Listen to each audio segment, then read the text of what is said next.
بڕیارێکی دادگای باڵای فدراڵی محەممەد حەلبوسی سەرۆکی و کاتی پەرلەمانی عراق لە پۆستەکەی دوور خرایەوە. سونەکان پۆستی سەرۆکی پەرلەمان بە پشکی خۆیان دەزانن، بەڵام ئێستا ناکۆکی هەیە لەسەر پۆستی سەرۆکی پەرلەمان بۆی کە یەکلایی بکرێتەوە، یەکێک بۆ پۆستە دیاری بکرێت کە لە نێو سونەکاندا بێت. لەسەرم بابەتە زیاتر قسە دەکەم لەگەڵ میوانەکەم بەڕێز خالد دەبوونی، چاودێری سیاسی لە هەولێرەوە لەگەڵم دەبێت. بەڕێز خالد، ئەم کاتت باش. ناکۆکی نێوماڵی سونە تا چەندە کاریگەری لەسەر یەکلاییکردنەوەی پۆستی سەرۆکی پەرلەمان هەیە، بەو پێی کە ئێستا شیعەکانیش لەسەر ئەم بابەتە بەسەر چەند ڕای جیاوازدا دابەش بوون؟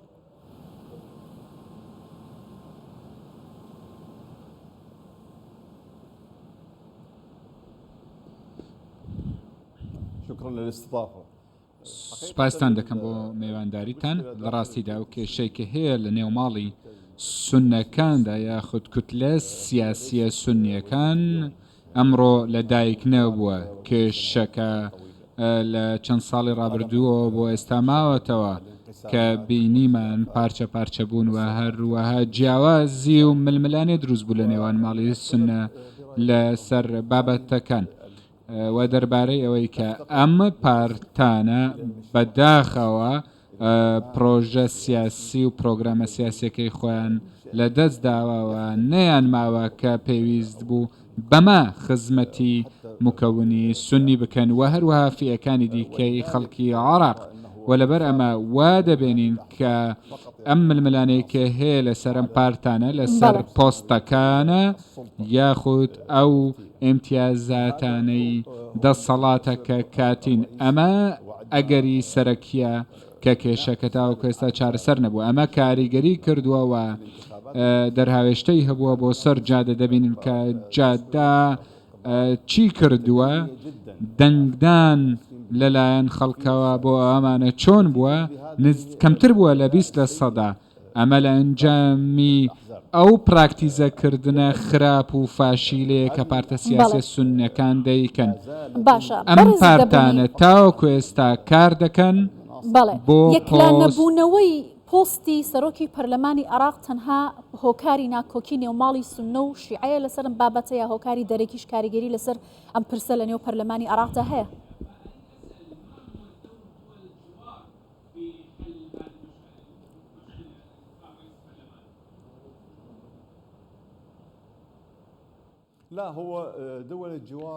نەخێر، وڵاتانی جیران پێشتر کاریگەریان هەبووە، هەروەها نفوزیان هەبوو لە بارەی بڕیارەکان لە ماڵی سونەوە. باسی 2010 دەکەم 2021، بەڵام ئێستا ئەم کاریگەریە و ئەم نفوزەی کە هەربووە زۆر کەم بۆتەوە.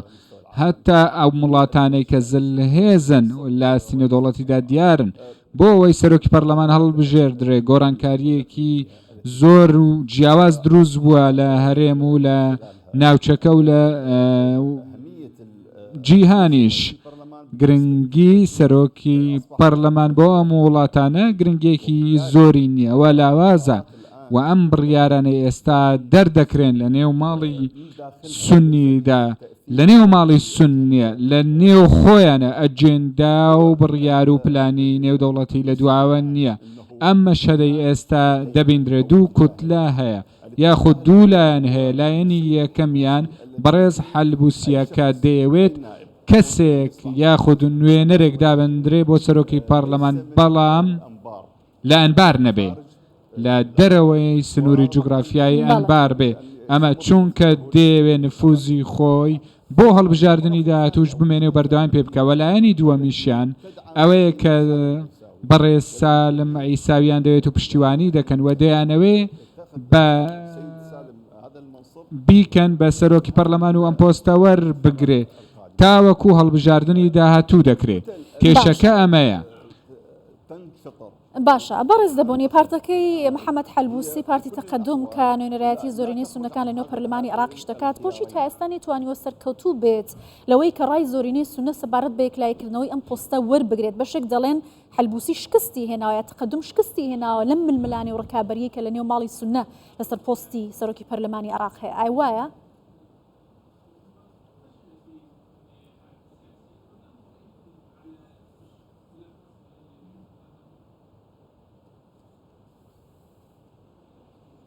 هو واضح أنه حزب تقدم فقد الكثير. ڕوونە کە حزبی تەقەدوم پارتی تەقەدوم خەڵکی لە دەستداوە قایدەکەی و هەروە نوێنەرانیشی لە دەستداوە لە پەرلەمان لە 44 کورسیەوە ئەمڕۆ دەیبینن کە بووە بە 24 کورسی. ئەمە ئەدای سیاسی تەقەدوم باش نەبووە، خراپ بووە. ئەمە کاریگەریەکە و ئەنجامەکەیەتی خەڵەتی و هەروەها کاری خراپ هەن کە ئەمە حیزب دەیکە یەکەمیان دوایەوەی کە حەلبوسی لە سەرۆکاتی پەرلەمان نەما ئیسراری کرد کە کەسێک ببێ بە سەرۆکی پەرلەمان لە دەرەوەیان باربێ. ئەمە خەڵەتیەکی استراتیژی بوو کە کرا کەسێک بێ لە دەرەوەیان باربێ یاخود لە نێو ئەنباریش بێ چ کێشەیەکیە بوو.